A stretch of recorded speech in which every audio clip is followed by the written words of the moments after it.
Hola, ¿qué tal? Es un gusto saludarlos una vez más desde Al Banquillo. Rosendo García sigue de vacaciones. Estamos aquí para poder dialogar con los personajes que a menudo hacen la noticia. Profundizamos en algunos temas que son de interés nacional. Hoy, un pacto en favor de los sectores productivos. Vamos a hablar un poco del sector agroalimentario, vamos a hablar un poco de la producción, cómo ha venido soportando el sector productivo en general estos poco más de 100 días de producción a medias, de manejo a medias, de comercialización a medias con motivo de la emergencia sanitaria. Y está con nosotros el abogado Mario Lobo. El abogado Mario Lobo es productor, por casi 8 años fue el presidente de la Asociación de Agricultores y Ganaderos de Oriente. En este momento es directivo de la Federación Nacional de Agricultores y Ganaderos de Honduras, FENAG. Abogado Lobo, qué gusto saludarlo. Bienvenido al Banquillo. Muy buenas noches, Aldo. Muy buenas noches, pueblo hondureño. Encantado de estar en su programa, el programa del amigo Rosendo también, que a la distancia le mandamos un saludo muy especial y muy alegre de estar en este muy prestigiado programa tocando los temas de interés nacional que siempre se acostumbra a tocar. Paisano suyo, Rosendo, ¿verdad? Somos medios paisanos, correcto, de departamento. De departamento, sí. Cuénteme un poco, abogado Lobo, ¿cómo ha soportado el sector productivo? Digo soportado en el sentido de que le ha tocado absorber gran parte de la producción que tenía. Algunos productores se quedaron con ese producto, con maíz, con frijol, con carne, con lácteos. ¿Cómo ha enfrentado el sector agroindustrial esta pandemia? Bueno, el sector que yo más domino es el sector primario, ¿verdad? Que es el sector agropecuario de producción de materia prima. Eso incluye carne, leche, granos básicos, hortalizas. Ese es el tema que conozco con mayor propiedad. Ya el tema agroindustrial, pues es un tema que se encuentra a otro nivel, por decir así, con un paso más en la cadena de procesamiento de la materia prima. Respecto a su pregunta, pues hemos tenido serios problemas ocasionados por la pandemia, como todos los negocios o las actividades del país y del mundo las han tenido en estos últimos 3 meses y algo. Es algo mundial, ha sido soportado pues estoicamente por la mayoría de nosotros, algunos a costa pues de grandes sacrificios, otros pues de repente habrán caído en la pandemia en mejores circunstancias y pues ha sido de repente un poco menos difícil o más llevadera la situación, pero para todo el sector primario, igual las demás cadenas, que es la cadena agroindustrial, comercial y exportadora, también se ha visto sumamente afectada por la pandemia. La mayoría de productores en el país, de productores agrícolas del país, son pequeños y medianos productores, es decir, no son grandes productores. Generalmente trabajan con base a pronósticos de cosecha, a pronósticos de producción. ¿En qué medida los afecta directamente? Hoy, después de 100 días, de poco más de 100 días, ¿cómo está la situación de los productores? Bueno, en primer lugar, usted ha tocado algo muy importante, que es que el sector de pequeños y medianos productores son los que le dan de comer a este país, sí, definitivamente, con raras excepciones de empresas agropecuarias grandes que también se dedican a la producción de alimento para la población hondureña. La gran mayoría de de los productores grandes, que les podemos llamar en Honduras, realizan el cultivo de productos para exportación. Por lo tanto, qué bueno que usted lo mencionó, porque es un reconocimiento pues, a los pequeños y medianos productores que día a día trabajan para que existan productos en el mercado y en la mesa de todos los ciudadanos hondureños. Estas personas, como usted lo acaba de mencionar, son pequeños o son medianos y tuvieron el principal problema en estos 90 días o 100 días atrás fue el tema de financiamiento para sus proyectos a realizarse con la entrada de agua. Ese es un problema que hasta el día de hoy pues todavía el gobierno ha estado tratando de solucionarlo. Sin embargo, han habido una serie de impases producto de la misma crisis pandémica, y hasta el día de hoy pues está con un porcentaje no significativamente grande de personas que aún no han podido sembrar por problemas de financiamiento, porque las instituciones que deben de estar abiertas para que se lleven a cabo los desembolsos o los otorgamientos o las inspecciones o cualquier parte del proceso crediticio no se encuentran operando actualmente. ¿Se perdió gran parte de esa producción? ¿Qué pasó con esa parte de esa producción? La Lo producción. que se perdió, Aldo y pueblo hondureño, no es en sí la producción, porque recuerde que estamos hablando de agricultura tradicional. La agricultura tradicional depende de los regímenes de lluvia. Sí, Entonces estábamos en un verano cuando la pandemia entró, nos terminamos el verano en pandemia, comenzaron las primeras las aguas lluvias. y la pandemia continuaba. Entonces no se han perdido cosechas. Lo que se ha perdido es la etapa de siembra en un cierto porcentaje, no en un 100%, pero se podría decir que en un porcentaje algo considerable. Yo creo que esos números los tendrá la Dirección de Ciencia y Tecnología disponible para todos nosotros en tal vez lo más tardar un mes, la gente que no pudo sembrar por X o por Y razón. Y para ilustrar a la gente y a los que no conocemos de primera mano la actividad de siembra, la actividad productiva, cuando usted deja de sembrar en la temporada propicia, prácticamente ese es tiempo que perdió, es decir, es un tiempo que perdió, que ya no lo recupera, que tiene que volver a esperar. Es correcto. Nosotros tenemos bien marcada la siembra tradicional de granos básicos.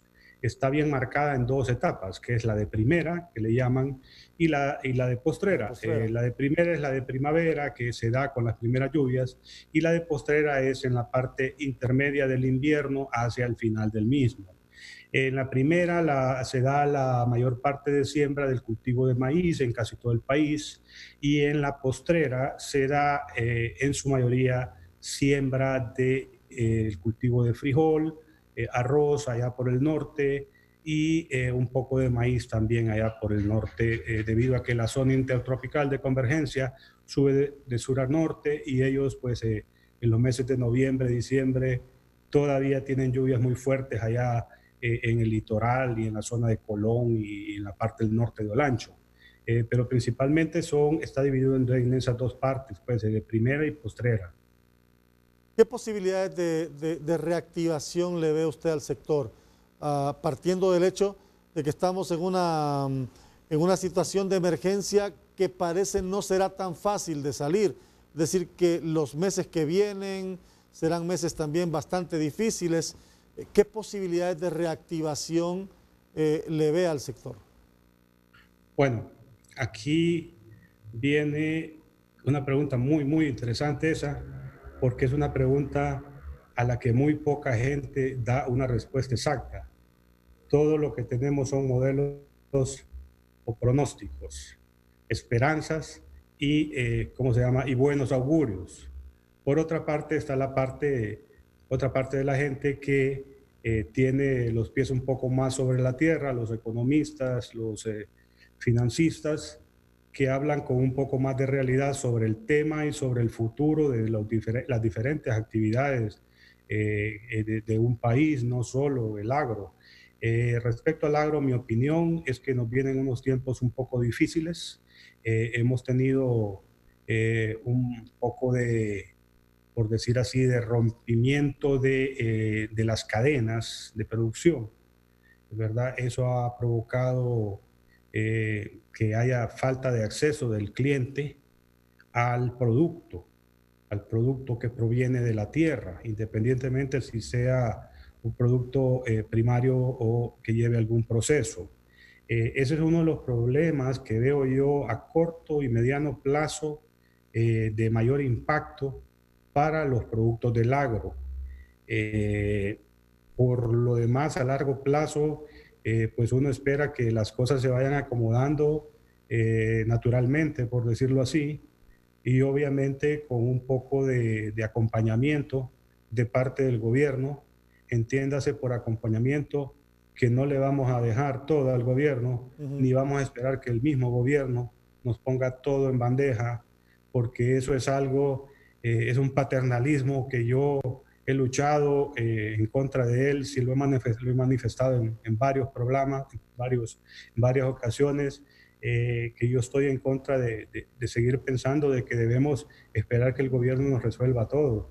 Respecto a eso, por ejemplo, está el tema de Banadesa, que estaba recién, estaba muy fresco antes de la pandemia, Sí, en el sí, mes sí, de sí. febrero.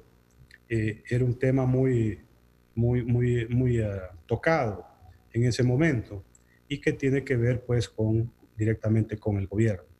Y que tiene que ver con financiamiento y el tema es que vamos a hablar más adelante de políticas públicas y vamos a hablar más adelante de financiamiento, pero tiene que ver con el acceso a créditos para estos sectores.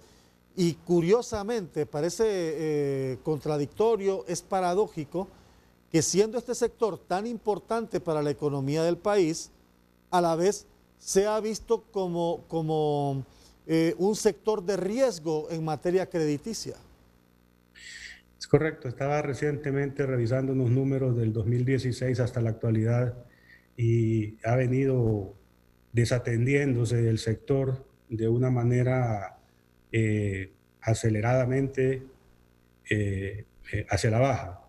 Del 2016 hasta la actualidad, la cantidad de recursos que le ingresan al Estado, de esa cantidad total, el porcentaje destinado a las labores agropecuarias, a lo relacionado con el agro, al apoyo al agro, ha bajado de un 16% a un 8-7% de la totalidad del monto que le ingresa al gobierno por diferentes medios, ¿verdad? Eso le denota a usted, pues, que nuestro rubro ha sido, como usted lo acaba de decir, un poco desatendido y menospreciado, no por este gobierno en sí. Yo creo que, por el contrario, este gobierno en la primera etapa puso mucho interés en el campo, no así los gobiernos anteriores, desde 1990 y algo para acá, el agro cayó en un descuido y en un abandono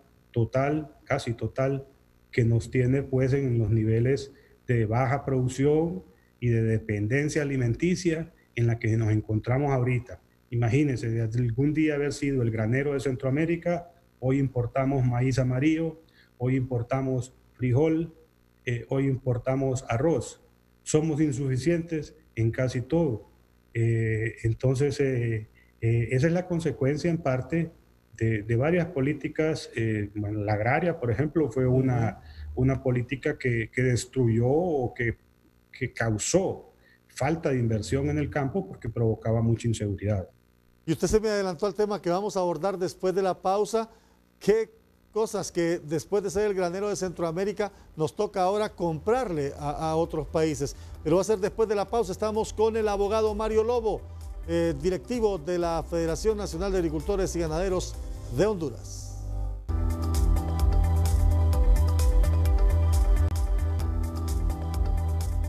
Continuamos al banquillo con nosotros el abogado Mario Lobo, expresidente de la ADAGO, que es la Asociación de Agricultores y Ganaderos de Oriente, y directivo de la FENAC. Usted me anticipó la consulta que yo le quiero hacer, pero quiero profundizar en esto. Se nos enseñó por mucho tiempo, se nos dijo por mucho tiempo, fue una realidad que Honduras era el granero de Centroamérica. Abastecíamos de maíz, de frijol a la región. De unos años para acá, increíble, nuestra producción mermó y ahora nos toca comprar. ¿Qué fue lo que pasó, abogado?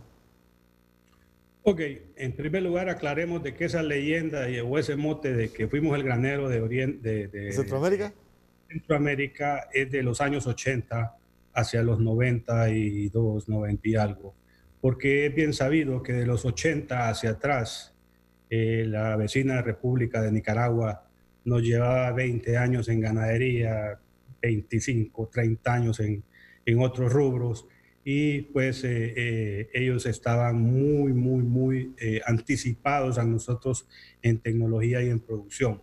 Entonces, sí, en efecto, de los años 80 hasta cierta otra, una década más posiblemente, lo fuimos, como usted bien lo acaba de decir.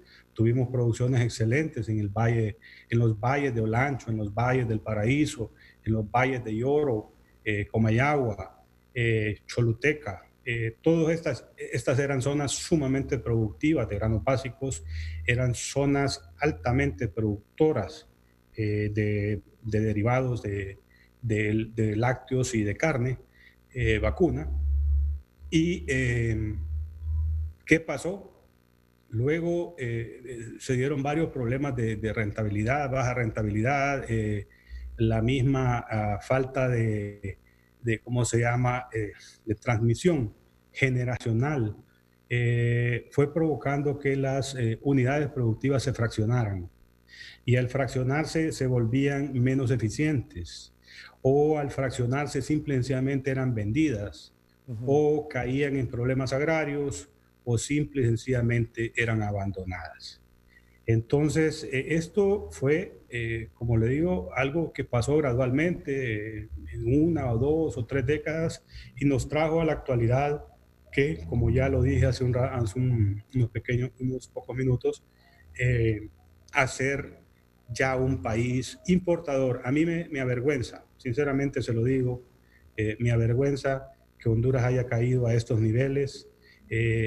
No es mi responsabilidad, sin embargo, creo que se puede hacer más de parte de los productores para poder volver a recuperar un poco pues, esta situación o esta condición que perdió Honduras a raíz de lo sucedido en los últimos años. Bueno, usted ve que hasta hace un par de años, hace muy poco, nos tocó importar frijoles y de muy mala calidad, por cierto, pero nos tocó importar frijoles porque no había producción local. Es correcto. Y este año va a ser la misma historia del año pasado y del antepasado. Como le digo, no es algo nuevo. Somos deficientes en producción de lo que nos comemos. Ya no estamos hablando de productos suntuarios. Exactamente, sí. Tenemos importaciones de lácteos, tenemos importaciones de granos básicos. Entonces somos un país que lejos de ser el granero de Oriente, de Centroamérica, que algún día fuimos, somos un país ahora dependiente de los demás países que nos rodean. Y eso pues es, como le digo, da pena ajena reconocerlo, pero es una realidad que no la podemos ocultar. Y la pregunta es, ¿por qué, abogado? ¿Por qué estamos produciendo menos? Porque mencioné un poco de las razones hace poco: fraccionamiento de las propiedades, la baja rentabilidad del agro, la falta de apoyo de las políticas públicas, ¿verdad?, hacia el campo, hacia el agro en general, ¿cómo se llama? La misma migración del campo a la ciudad es una cadena, todo está enlazado. O sea, la gente migra porque no hay trabajo ni hay desarrollo, pero al migrar también la gente desatiende las unidades productivas. Puse el caso del caso generacional, ¿verdad? Sí, sí, sí, sí, sí. El caso generacional es un tema muy actual en este momento. Yo tengo cantidad de personas a mi alrededor, amigos y familiares, que no han continuado lo que sus padres o abuelos o gente que lo sucedió hicieron con sus bienes, ¿verdad? Algunos de ellos simplemente se dedican a sus profesiones en lugar de dedicarse a sus empresas agrícolas. ¿Por qué? Volviendo al mismo tema, es el tema de rentabilidad, es el tema de seguridad personal y es el tema de seguridad agrícola que obliga a veces a las personas a pensar con 4 dedos de frente en lugar de con el corazón y decir: no, yo no voy a ir a arriesgar mi vida, no voy a arriesgar mi capital al campo, más de lo que ya vale lo que tengo ahí, para perderlo por un problema climático, para perderlo por un problema de inseguridad jurídica o de mercado, ¿verdad? Entonces, El campo es algo muy delicado, yo la considero una de las actividades más nobles que pueden existir, y lo ha demostrado en este momento. Fíjese, en este momento usted, yo le aseguro que no escuchó en ningún momento un problema de una empresa agrícola o agropecuaria o agroindustrial que tuviera en suspenso a sus trabajadores, los contratos de sus trabajadores, por ningún periodo de tiempo. Y eso es algo que no ha sido reconocido al sector agropecuario, no se le ha sido ni siquiera mencionado, pues, por decir así. Nos hemos enfocado más en el problema y en buscar culpables, pero no vimos tampoco en estos 90 o 100 días atrás quienes se amarraron los pantalones y siguieron haciendo su trabajo, que es sabiéndolo hacer, que es producir, estar en el campo, con sol, con agua, con polvo, con lodo, y sin despedir un tan solo puesto, una tan sola persona de su puesto de trabajo. Sí, y los argumentos que usted me plantea pues son justificables en esta situación de la baja productividad o de la rentabilidad. Le hacía la consulta porque me sirve de preámbulo para el siguiente tema que quiero abordar con usted. Se habló hace ya muchos años de una reforma agraria, se habló de volver al campo, se habló de leyes orientadas al fortalecimiento de los sectores productivos, de acceso al crédito, pero pareciera que ninguno de estos instrumentos jurídicos, de estas propuestas de reactivación, de impulso al sector, pareciera que ninguna funciona. Tiene razón usted, muchas de ellas han fallado. Yo diría que la gran mayoría de ellas han fallado. Programas de reactivación o programas de crédito o como se le quiera llamar, asistencia, tecnificación. Son innumerables los esfuerzos que han habido por la parte pública, por la parte público-privada también y por la parte privada. Es difícil, el campo es algo complicado, dependemos de tantos factores, no solo de nuestro trabajo, sino que dependemos del clima, dependemos de los mercados que son fluctuantes, tremendamente fluctuantes en la actualidad. Mire cómo está la situación del café. El café ha venido a causar un daño en Honduras, el problema del café, del que nadie se escapa. No se escapa el comercio, no se escapa los otros rubros del agro que producen alimento. Ningún rubro se puede escapar del daño causado por la caída del precio del café a nivel mundial. Lo mismo sucede con las hortalizas, aunque mucho menos fluctuable en el café. En el tema de las hortalizas han habido unos cambios en el mercado en los últimos 2 o 3 años, en donde se ha vuelto sumamente azaroso dedicarse a la siembra de hortalizas, principalmente lo que es tomate, cebolla y chile.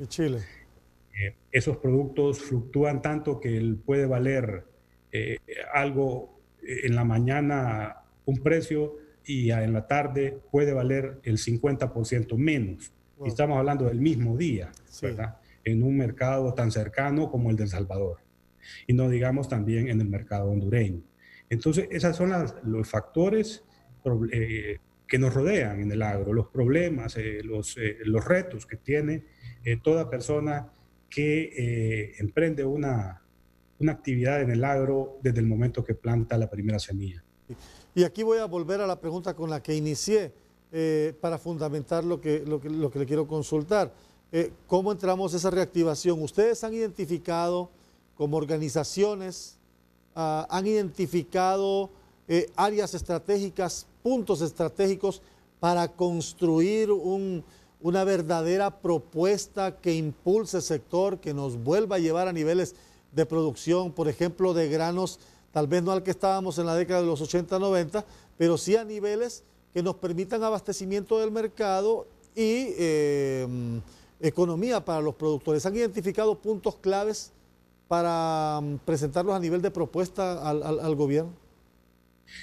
Bueno, mire, aquí ahorita el mundo está tan detenido que dedicarse a sembrar un producto para exportación de cualquier tipo, no importa el producto que sea, está mucho más incierto que ponerse a sembrar maíz y frijoles. Por eso el presidente de la República, a inicios del invierno y casi coincidiendo con la mitad de la pandemia, invitó a muchos de los sectores o productores que tenían sus tierras regables, por cierto, dedicadas al cultivo de productos de exportación, llámese ocra, eh, eh, todos los pipianes, los productos orientales, estos que se siembran, vegetales orientales, que se quedaron sin mercado temporal Ujú. en el mundo por el cierre o por la caída de los mercados en el mundo entero, los invitó a sembrar maíz y frijoles, les dio un precio de garantía incluso para hacer comprada esa producción a través de Lima. No sé qué resultado o qué respuesta tuvieron la gente del gobierno en lo que tiene que ver con estos productores específicamente. Ellos se encuentran ubicados más que todo en la zona del sur, en la zona de Comayagua, muy poco en la zona oriente donde yo me encuentro y en la zona de Olancho donde somos más productores de lo que son cultivos tradicionales y lo que es la crianza de ganado vacuno y la producción de lácteos y tabaco. Entonces, esa era por ejemplo, esa era una oportunidad para alguien que tenía sus Sí. tierras o para una persona natural o jurídica que tenía sus tierras o las iba a tener paradas por 6 meses o por un año, era una oportunidad de repente menos rentable, pero era una oportunidad para ponerlas a trabajar y de paso a hacer patria, pues porque esto garantizaría el abastecimiento del mercado nacional en lo que tiene que ver a los productos de consumo interno.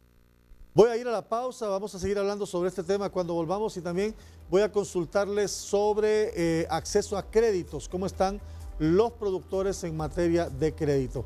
Estamos al banquillo, hablando con el abogado Mario Lobo, directivo de la FENAC. Volvemos.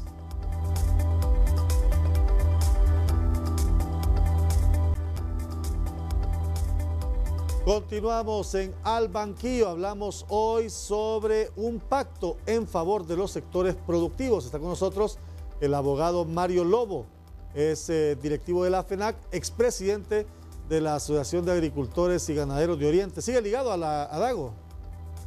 Estamos ahí siempre, somos Siempre. miembros, después de 18 años de Sí. estar al frente de ella, pues ya me tocó permitir que otras personas la dirijan y satisfecho con el trabajo realizado que se hizo durante esos 18 años ahí, que fueron de muy placenteros para mí y dejó buenos frutos. Gracias a Dios el trabajo hecho. Sí, se ha proyectado bastante la figura de Adago a nivel nacional, aunque es muy regional, pero se conoce a nivel nacional. ¿Y hace cuánto es directivo de la FENAC? Bueno, en FENAC tenemos ya cerca de 15 años de estar en diferentes puestos, colaborando ahí de diferentes maneras en lo que el tiempo nos ha permitido, porque Sí. sabe que al no vivir en Tegucigalpa, pues a uno algunas veces se le complica estar en todo, sobre todo pues teniendo las actividades que tenemos acá en nuestras unidades productivas. Le consulto porque es importante que la gente que sabe esté en las organizaciones para dirigir, para delinear estrategias, porque tienen una visión más amplia de lo que está sucediendo en los sectores de su expertise. Hay quienes cuestionan, abogado Lobo, que a nivel de instituciones que tienen que ver con el sector agrícola del país, con el sector agropecuario, no se ha ubicado gente que conozca la realidad del campo y que es necesario en estos puestos como la Secretaría de Agricultura y Ganadería, la Secretaría de Desarrollo Económico y otras, gente que conozca el campo porque de esa manera tiene una visión más amplia de la problemática del sector. En efecto, creo que eso ha sucedido en algunos gobiernos. No considero que este gobierno esté errado en la selección que ha hecho en este momento. El ingeniero Guevara es un profesional de las ciencias agrícolas, está debidamente capacitado para estar en el puesto que se encuentra. El ingeniero Cerrito Sendicta igual, el ingeniero Rubén Espinosa igual como viceministro. Todos ellos están muy capacitados para estar en sus puestos. De repente en algún gobierno anteriormente se pudo haber cometido errores, pero no es el caso actual. ¿Les preocupa a ustedes que cada 4 años cambian las políticas para los sectores agropecuarios? Desgraciadamente, eso es algo que sucede y como usted lo dijo, es algo preocupante porque a veces se interrumpen los trabajos o los esfuerzos o todos los recursos económicos que un gobierno inició por cuestiones políticas. A veces se pueden, políticas en el sentido partidario a veces y políticas en el sentido de pensamiento, de políticas de trabajo, políticas públicas, ¿verdad? No solo en el sentido de política partidaria. Sí es un error, definitivamente, y es algo que causa mucho daño. Yo soy de las personas que pienso que el periodo de gobierno de Honduras es muy corto. Ya nos metimos un poco en política, imagínense usted que no es el tema, Sí, pero sí, bueno, sí. soy de ese pensar y está relacionado exactamente con su pregunta que acaba de hacer usted, con el abandono, ¿verdad? ¿Qué sucede después de un gobierno a otro con el Sí. trabajo que ha realizado? Ya sea haya sido bueno o haya sido malo el trabajo, pero desgraciadamente a veces 4 años es muy corto el tiempo. Sí, que usted lo ven en casi todos los rubros, cada 4 años o cada cierto tiempo llega un gobierno que dice tener la varita mágica para solventar los problemas de los diferentes sectores y resulta que termina ese gobierno y quizás lo poco que se avanzó se retrocede porque hay otras políticas, hay cambios en la visión, hay cambios en el diseño y entonces eso no permite estructurar una política de Estado para el caso en materia del sector agropecuario.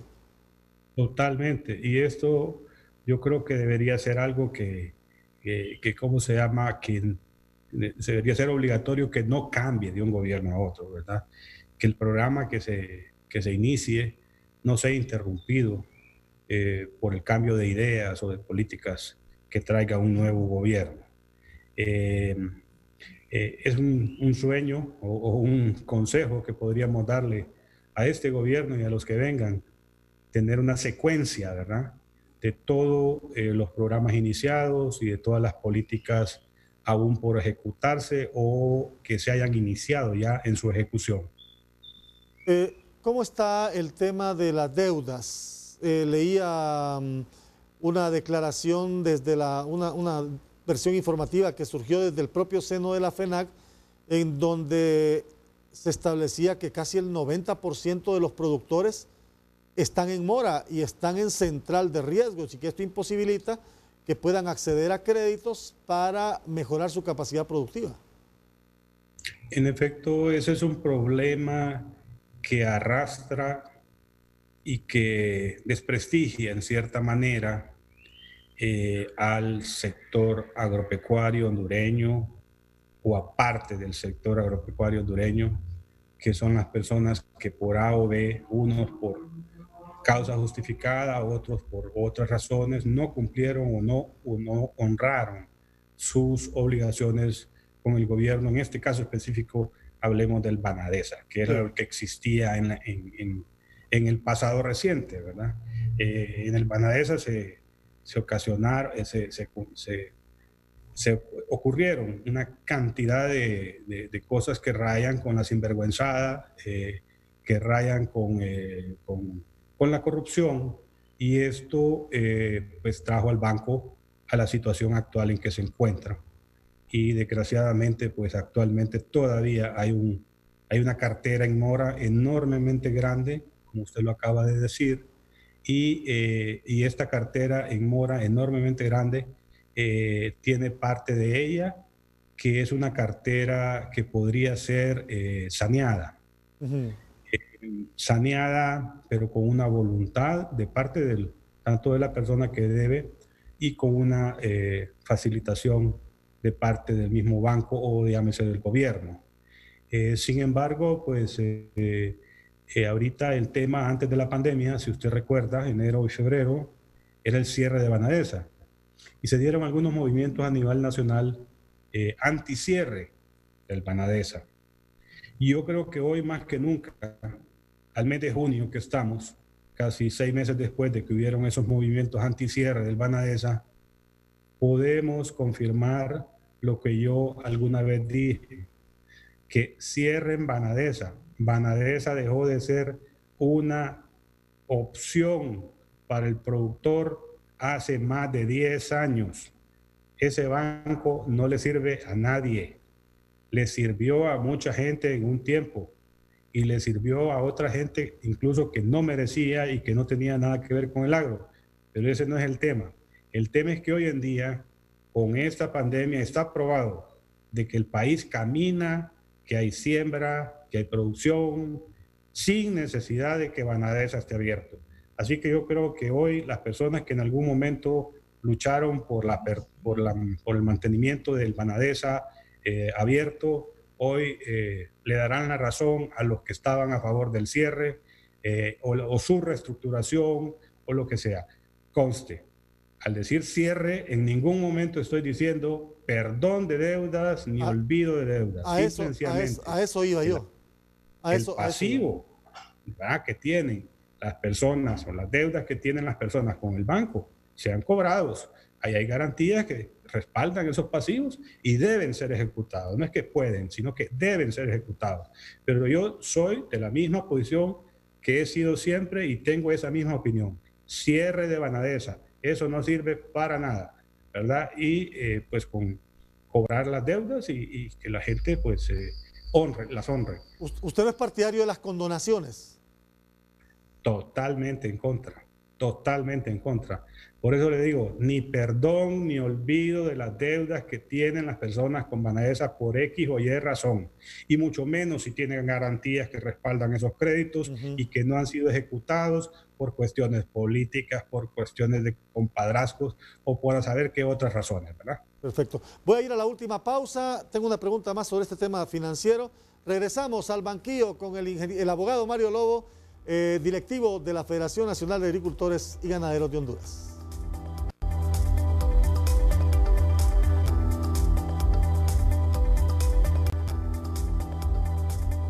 Regresamos al banquillo. Abogado Mario Lobo, directivo de la FANAC. Lo confunden con ingeniero a veces, ¿verdad? A veces me confunden con ingeniero y me ponen la otra B también. ¿Cuál otra vez? Vamos a ver, ingeniero. No. Le ponen el lobo con la otra B. Sí, o sea, nada que ver con lobo y lobo. Sí, nada que ver. Es que es raro un abogado en actividades de producción. Dice que no es raro. Incluso uno de los expresidentes de FENAC fue el abogado Héctor Callejas Valentine, Don Jet. Sí. Era un abogado, productor famoso de cantarranas aquí del Valle de la Villa de San Francisco.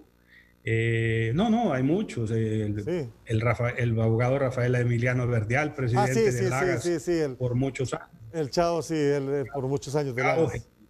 Gran productor también de la zona occidente. Esto lo traemos en la sangre, creo yo. Imagínense, yo soy quinta generación en el campo, ¿verdad? Imagínese. Yo creo que hay cosas que obviamente les rindo el sombrero siempre a los profesionales de las ciencias agrícolas. Ellos tienen todo mi respeto y mi crédito, mi cariño.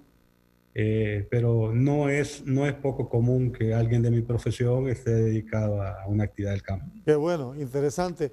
Y su orientación es mercantil, ¿verdad? Orientación mercantil.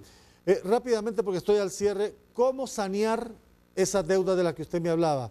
Es decir, hay que cumplir con los compromisos para que el productor recupere sus garantías, recupere su respaldo crediticio. Usted me decía, sanearlas, hay que buscar la forma que se cumpla, pero que también se le den algunas facilidades. ¿Cómo lo visualiza? Definitivo, mire, hay créditos que ya deben de ser eliminados definitivamente de la cartera del Banadesa. Hay créditos que tienen 40 años.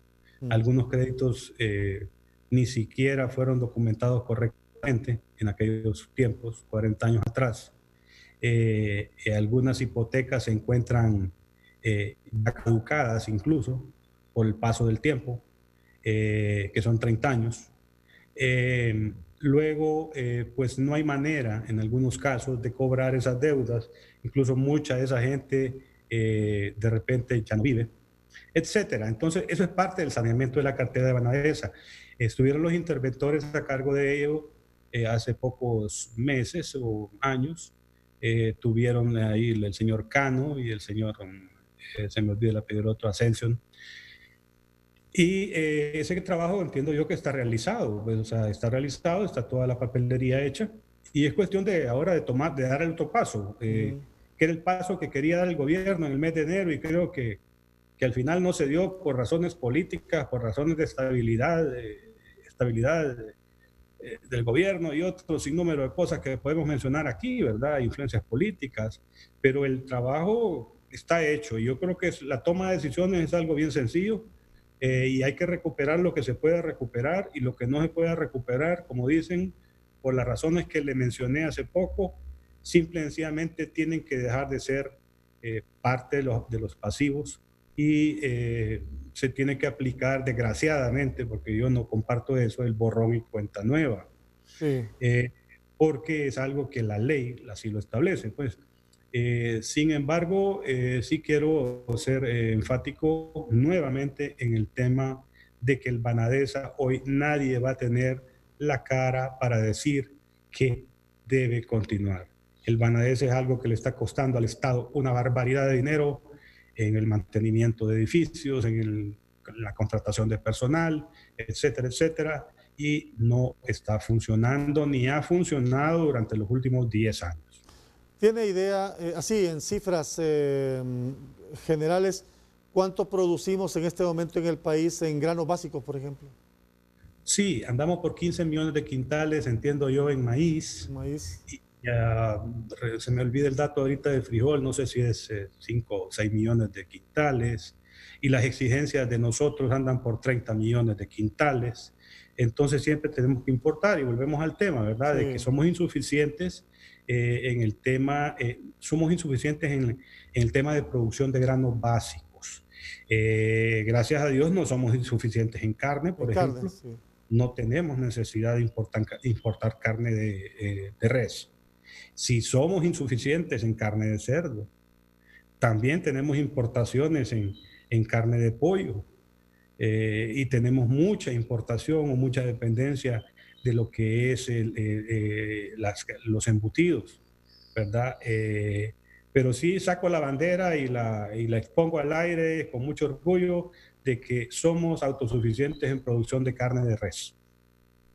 Cuando el panorama no es tan halagador, no es tan fácil, sin duda alguna se necesita ese pacto en favor del sector. Definitivo, yo creo que el trabajo para estos meses que vienen y estos años a corto plazo, mediano plazo, tiene que venir una conciencia de país muy grande, tiene que salir de nosotros un nacionalismo verdadero, un nacionalismo que casi nunca lo hemos tenido nosotros aquí en Honduras. Siempre hemos sido muy desprendidos de nuestra patria, de nuestros productos. Tenemos que comenzar ahorita por consumir lo nuestro. Eso es importantísimo porque si consumimos lo nuestro, ya cualquier producto alimenticio o de cualquier otro tipo y de cualquier rubro, si nosotros hacemos eso, le estaremos dando trabajo a un hondureño más. Y al darle trabajo a un hondureño más, el hondureño va a comprar más productos hondureños. Es una cadena que es ganar, ganar, como dice el dicho. Abogado, ha sido de verdad un gusto dialogar con usted. Creo que nos ha pintado muy bien el panorama de lo que está pasando en el sector. Sin duda alguna tiene una claridad importante de lo que pasa porque lo conoce. Le dejo el espacio para que se despida. Muchísimas gracias, Aldo. Encantado de haber estado en su programa. Estamos extrañando no ver a Chendo en las noches. Sí, ya vendrá. Asiduos de este programa, pero pues esperamos tenerlo muy pronto aquí nuevamente en Albanquillo, a Chendo. Y quiero felicitarlo para usted porque realmente está haciendo un excelente trabajo en suplencia de Rosendo. Un abrazo a la distancia. No, enorme gusto haber dialogado con usted, abogado Lobo. Y gracias a usted por su amplitud, por su disponibilidad para dialogar con nosotros aquí en Al Banquillo. Aquí concluimos. Gracias por su sintonía y nos vamos a encontrar en una próxima edición.